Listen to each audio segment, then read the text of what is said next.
sarees పట్టు సంబరాలు. Win 5 gram gold coin, 3 winners every week on purchase of 10,000 rupees. Athreya గారు అంటే ఈయనకి ఎంత గౌరవం అంటే శిల్పి కృష్ణుడు అనుకుంటాను, రామానాయుడు గారు సినిమా చేస్తున్నారు. ఆయన వచ్చి ఫాదర్ దగ్గర అడిగారు, ఇలాగా మా సినిమాలో మీరు పాటలు రాయాలని. ఈయనకు ఒక నియమం పెట్టుకున్నాడు, రామానాయుడు గారి సినిమాలకు కానీ జగపతి ఆర్ట్స్ సినిమాలకు కానీ నేను రాయకూడదు, ఎందుకంటే ఇవి రెండు కూడా ఆత్రేయ గారి కంపెనీలు. అంటే మీకు తెలుసు, దసరా బుల్లోడు, ప్రేమనగర్, ఇలాంటి గొప్ప గొప్ప హిట్స్ ఇచ్చినటువంటి సంస్థలు అవి.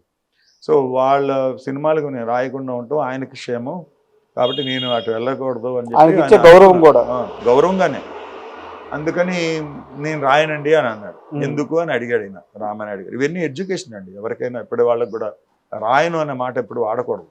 నేను రాయను అంటే ఆయన అడిగాడు ఎందుకు అని.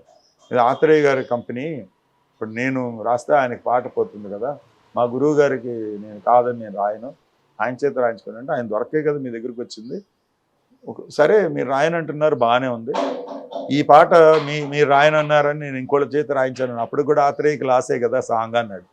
దాంతో ఆయనకి అర్థమైంది సిచ్యువేషన్, ఇది ఎలాగో సాంగ్ బయటికి వెళ్ళేట్టుంది అని చెప్పి, నేను రాసిస్తానండి, అలాగే రాస్తాను, కాకపోతే ఆయన పేరు మీదే రావాలి ఆ పాటలు, ఆ పారితోషికం ఆయనకే ఇవ్వాలి, ఇది మీకు ఓకే అంటే రాస్తాను. దాంతో ఆయన ఒప్పుకున్నాడు. ఇప్పుడు ఈయన ఫామ్లో ఉన్నాడు, మంచి మాట చెల్లుబడి అవుతుంది ఆయన రాసింది కాబట్టి ఆయన ఒప్పుకున్నాడు. ఆయనకి ఒక స్టడీ, ఓహో ఇంత ప్రేమిస్తున్నాడు ఆత్రేయనని. సో ఈయన రాశాడు, 2 పాటలు మంచి హిట్ సాంగ్స్ అయినా ఆయన పేరు మీదే వచ్చినాయి. ఆయనకి డబ్బులు వెళ్ళినాయి. వెళ్ళిన తర్వాత ఫాదర్ దొరక్క ఆయన ఇంటికి వచ్చాడు. ఇంటికి వచ్చి, అమ్మ మీ ఆయన ఏంటి ఇలా చేశాడు, పాటలు రాసి నా పేరేసి నాకు డబ్బులు పంపించారు, చాలా ఉన్నతమైన మనస్తత్వం అని, నీకు పట్టు చీర తెచ్చి పెడతాను అని అన్నది అని అన్నాడు ఆయన. ఇంటికి వచ్చిన తర్వాత మా మదర్ చెప్పింది ఆయనతో, ఇట్లా వచ్చారు పెద్ద ఆయన ఇలా అన్నాడంట. సరేలే వచ్చినప్పుడు చూద్దాం అని అన్నాడు. సరే అట్లా ఎవరి పని వాళ్ళు చేసుకుంటున్నారు. ఎన్నాళ్ళైనా రాకపోయేటప్పటికి వస్తే ఆత్రేయ అయ్యేవాడు కాదు అంటాడు మా ఫాదర్. అట్లా ఉండేది అన్నమాట సరసం. అట్లాగా ఒక 5-6 సినిమాల్లో మా నాన్నగారి పాటలు ఆయన పేరు మీద వెళ్ళినాయి. ఆయన ఏమి అబ్జెక్ట్ చేయలేదు. ఉదాహరణకి జానకి కలగనలేదు అనేటువంటి ఒక పాట, అప్పుడు ఏమైందంటే ఆ పాట పల్లవి రాశారు ఆయన, ఆ తర్వాత కాలం చేయటం జరిగింది. వీళ్ళు వేరే సాంగ్ రాశారు మా ఫాదర్, తెలుగు హిందీ కలిపి ఉండేటువంటి పాట రాసినప్పుడు గుత్తా రామినేడు గారు అన్నారు, ఇలాగా ఆత్రేయ గారు ఒక పాట అనుకున్నాము రాయాలని, ఆయన మొదలుపెట్టి ఫినిష్ చేయలేదు, మీరు రాయండి అని అంటే, ఏం రాశాడు అని అడిగాడు ఆయన. ఆత్రేయ ఏం రాశాడంటే పల్లవి చెప్పాడు, బాగుంది పల్లవి, మిగతా చరణాలు నేను రాస్తాను, ఆయన పేరు మీద పెట్టేసి మీరు రికార్డ్ రిలీజ్ చేసుకోండి అని చెప్పి మిగతా చరణాలు ఆయన రాశాడు. పల్లవి మటుకు అయింది, చరణాలు ఆయనవి. అట్లాగే ఇంకొక ఇన్సిడెంట్ ఏంటంటే అందరికీ తెలిసింది, ఇది మంచి ఫేమస్ సాంగ్ అండి. అట్లాగే మురారి గారి సినిమాలో, మురారి గారి సినిమా లాస్ట్ సినిమా కొంచెం కాంట్రవర్షియల్, అది నారీ నారీ నడుము మురారి అనేది. దాంట్లో ముహూర్తపు సాంగ్గా మా ఫాదర్ సాంగ్ రికార్డ్ అయింది. ఇరువురు భాముల కౌగిలు అనేది ఓపెనింగ్ ముహూర్తం సాంగ్ అని అయింది. తర్వాత ఇంకో సాంగ్ కూడా రాశాడు. ఆయన ఏదో పని మీద బయట ఊర్లో ఉన్నప్పుడు ఆత్రేయ గారు లేరని చెప్పి, ఆయన కాలం చేశారని చెప్పి ఈ సాంగ్కి ఆయన పేరు మీద రిలీజ్ చేశారు. ఇదేంటి ఇలా చేశారు అంటే, ఆయన లేడు కదా, నా సినిమాలో ఆయన పేరు లేకుండా ఒక్క సినిమా కూడా లేదు, రాయలేకపోయాడు కాబట్టి ఈ పాటకి ఆ పేరు వేశారంటే, ఆయన అన్నాడు ఓకే, మా గురువుగారి పేరు మీద వెళ్ళింది కాబట్టి నాకు అభ్యంతరం లేదని చెప్పేసి వదిలేశాడు. అది మొన్న మధ్య ఇంటర్వ్యూలో కూడా నేను పెట్టాను మా ఛానల్లో. ఇలాగా ఆ గౌరవం ఎప్పుడు పెద్దవాళ్ళకి అందరికీ చాలామందికి ఆయన సాయం చేసి వాళ్ళకి అండదండగా ఉండటం కానీ, వాళ్ళ అనుజుడిగానే ఉన్నాడు ఆయన. ఇప్పుడు కూడా వాళ్ళతో విభేదాలు లేవు, ఏవైనా ఉంటే మనసులో ఉంటాయి, కానీ అది ఒక కావాలని వెల్లడించేటువంటి పరిస్థితి ఎప్పుడు రాలే ఎవరికి. కళా తపస్వి కేసునాథ్ గారితో నాన్నగారి ప్రయాణం అదంతా ఒక చరిత్ర అనమాట. శంకరాభరణం అంటే దాంట్లో పాటలు, వాటి స్థాయి ఈ రోజుకి ఇన్ని తరాల తర్వాత కూడా మనం ఒక పురాణంలో ఎలా అయితే చూస్తామో ఆ సినిమా కూడా అంతే, ఆ సినిమాలో పాటలు అంతే, ఆ సినిమా పాటల సాహిత్యం అంతే. సో శంకరాభరణం గురించి మీకు తెలిసిన ఆ శంకరాభరణం పాటల గురించి మీ దగ్గర ఉన్న ఏమన్నా విశేషాలు మాతో పంచుకుంటారు? నేను ఎక్కువ మా ఫాదర్ని ఇష్టపడేది అంటే చిన్నప్పటి నుంచి ఆయనతో ఉండటం వల్ల సినిమా సాహిత్యం ఎలా రాస్తున్నాడు అనేది నాకు ఒక వింత. మీరు అడిగారు ఇందాక యంగ్స్టర్స్కి ఎలా రాస్తున్నాడు అది నాకు ఉంటుంది. ఇప్పుడు నేను కుర్రాడినైనా ఆ రోజుల్లో నాకు లేని అవగాహన పెద్దవాడైన మా తండ్రి గారికి ఉన్నదే అంత ఆకలింపు చేసుకుని దాన్ని వ్యక్తీకరిస్తున్నాడు అనేటువంటి ఒక వింత అది కొత్తగా ఉండేది నాకు. ఏమిటి ఇలాంటివి కూడా రాస్తున్నాడు అయినా అని. యాక్చువల్గా నాకు నచ్చినటువంటి అంటే మా శ్రీకాకుళం చిన్నది కనుక మీరు ఎప్పుడైనా వీలైతే వినండి. దాంట్లో ఉన్న సాహిత్యం ఆయన వేటూరి సుందరరామూర్తి గారు, మిగతా పాటలు ఉన్నది కమర్షియల్ వేటూరి సుందరరామూర్తి. సో ఆ స్థాయితో పోల్చుకుంటే శంకరాభరణం ఓకే. సో ఆయన శంకరాభరణం జస్ట్ ఓకే అబ్బా జస్ట్ ఓకే అంటే ఆయనలో అంటే కుటుంబ నేపథ్యం కానివ్వండి, ఇంకోటి కానివ్వండి, మా మామగారి ద్వారా ఆయనకు వచ్చినటువంటి భక్తి, ఆ భక్తి పార్వశ్యమ, భక్తి తత్పరత కానీ, ఆ భావ ప్రకటన కానీ, ఆయనకి ఇష్టమైన వాళ్ళు త్యాగరాజ స్వామి, అన్నమయ్య చాలా ఇష్టం వాళ్ళిద్దరు. మిగతా అందరూ కూడా మన రామదాస్ కీర్తనలు కానీ ఇవన్నీ ఆయన కండతా వచ్చు. అలాగే పోతన గారు అంటే చాలా ఇష్టం.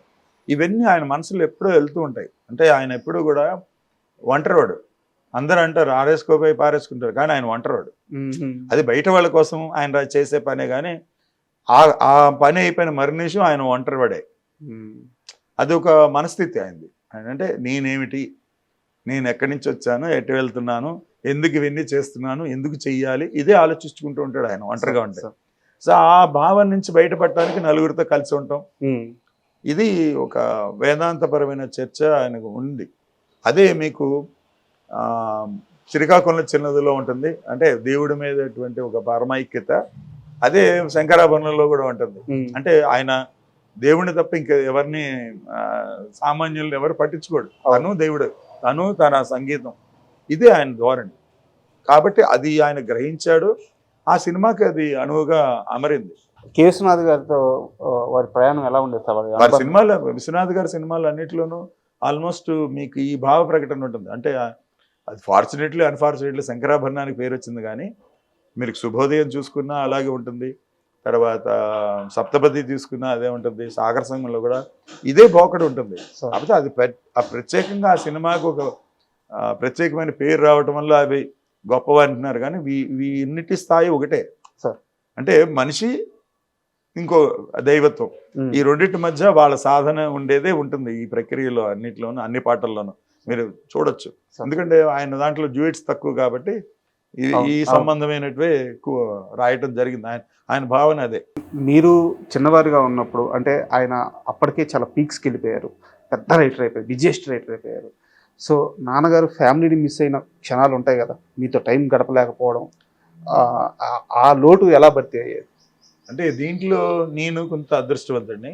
ఎందుకంటే చిన్నప్పటి నుంచి ఆయన సినిమాల్లో బిజీ అవ్వక ముందు నుంచి, ఆయన జర్నలిస్ట్గా ఉన్నప్పటి నుంచి చాలా ఇంటిమేట్గా ఆయన భావనలు, కొంత వాళ్ళ పరిచయాలు, వాళ్ళ స్నేహితులతో ఆయన మాట్లాడే తీరు, ఇవన్నీ గమనించడం, ఆయన రాసిన రచనలు కొన్ని చదవటం, అది ఒక మమకారం ఉంటుందండి ఎప్పుడు పెద్ద కొడుకుగా. మా తమ్ముళ్ళు నాకంటే 8 ఏళ్ళు చిన్నవాళ్ళు, వాళ్ళు మిస్ అయ్యారు. ఎందుకంటే they never know much of Veturi Sundararama Murthy వాళ్ళ నాన్నగారు. అంటే సంవత్సరానికి ఒక 5-6 రోజులు పండగ రోజులు ఇలాగా మా తాతగారు, మామగారు గారండి బంధువులు వచ్చినప్పుడు ఆ ఇంట్లో ఉండి ఆయన టైం స్పెండ్ చేయటం, వాళ్ళ పుట్టినరోజులు తప్ప డే టు డే అఫైర్స్ లో వాళ్ళకి ఆయన వెళ్ళేటప్పటికి 5ంటికి బయలుదేరి వెళ్ళేవాడు ఇంటి నుంచి. పొద్దున్న 5-5:30 కల్లా బయటకు వెళ్ళేవాడు. అప్పుడు పడుకుని ఉంటారు, వచ్చేటప్పుడు వాళ్ళు పడుకుని ఉంటారు. సో ఆ ఇంటరాక్షన్ లేదు. నాకు చిన్నతనంలో ఉన్న ఇంటరాక్షన్ తర్వాత నేను స్కూల్ నుంచి వచ్చిన తర్వాత కానీ, కాలేజీ నుంచి వచ్చిన తర్వాత కానీ థియేటర్కి వెళ్ళి, రికార్డింగ్ థియేటర్ దగ్గర ఆయన ఉంటే ఆ దగ్గరలో ఉండటము, లేదా ఏం చేస్తున్నారు, ఏమేమి సినిమాలు అవుతున్నాయి, ఎటువంటి అవుట్పుట్ వస్తుంది అని గమనించడం, ఇంటిమేసి నడుస్తోంది. ఆ తర్వాత కొన్ని సందర్భాల్లో ఆయనకి అండగా ఉండాల్సిన పరిస్థితి వచ్చినప్పుడు ఇలా most of the time miss అయింది ఏంటంటే మా తమ్ముళ్ళు ఇద్దరు బాగా మిస్. ఆయనకి అసలు సమయం ఉండేదా సార్ కుటుంబ వ్యవహారాలు లేదండి, ఆర్థిక పరమైన అంశాలు పట్టించుకోవడం కానీ? ఇంటి దగ్గర ఉంటే అందరూ వచ్చి మా ఇంటికి వస్తున్నారని ఆయన ఇంటి దగ్గర ఉండేవాడు కాదు. ఎందుకంటే బిజీగా ఉన్న వాళ్ళని మాకు ముందు రాయాలి, లేకపోతే మాకు ముందు పాట రాయాలి అని వస్తారు. ఆయన ఎవరు ఇంటికి రావడం ఇష్టం ఉండేది కాదు. ఆయనకి ఎవరు ఇంటికి రావడం ఇష్టం ఉండేది కాదు. అంటే ఆయన ప్రైవేట్ లైఫ్ వేరు, ప్రొఫెషనల్ లైఫ్ వేరు. సో ఏం చేసేవాడంటే ఆయన అందరికీ చెప్పేశాడు, నా ఆఫీస్ విజయ గార్డెన్స్లో ఒక చెట్టు ఉంది, ఆ చెట్టు కింద ఆ చప్టా మీద కూర్చునేవాడు. పొద్దున్న 6:30, 7ంటికి వెళ్ళిపోయేవాడు. రాత్రి 10:30, 11 దాకా అక్కడే. సో మీరు అక్కడికే రావాలి తప్ప ఇంటికి రాకూడదని అందరికీ చెప్పడం జరిగిందండి. సో మేము కూడా మా గేట్ దగ్గరే చెప్పి పంపించాము, విజయ గార్డెన్స్లో ఉంటారు వెళ్ళండి అని. ఆ రోజుల్లో మీకు తెలుసు కదా, ల్యాండ్ లైన్ తప్ప ఉండదు, అది కూడా కాయిన్ ఫోన్స్. సో వాళ్ళు వేరే వాళ్ళ ద్వారా తెలుసుకుని అక్కడికే వెళ్ళేవాళ్ళు. అందరు అసిస్టెంట్స్ ఆల్మోస్ట్ 7ంటికల్లా వచ్చేసేవాళ్ళు అక్కడికే. సో ఈ పొద్దున్నే ఆయన బయటికి వెళ్ళటం, మళ్ళీ 11ంటికి చూడటంలో ఈ ఫ్యామిలీ లైఫ్ అనేది అడపదడప. మా తాతగారు మామగారు ఉండటం మీద చెప్పాను కదా, పండగలకి వాటికి ప్రతి పండగకి ఆయన మస్ట్ అండ్ షుడ్గా ఇంటి దగ్గర ఉండేవాడు. పొద్దున్నే పని చూసుకుని 10ంటికి 11ంటికి వచ్చి చక్కగా ఆయన పూజ అవి చేసుకోవటం అది ఉండేది, కలిసి భోజనం చేయటం. అట్లాగే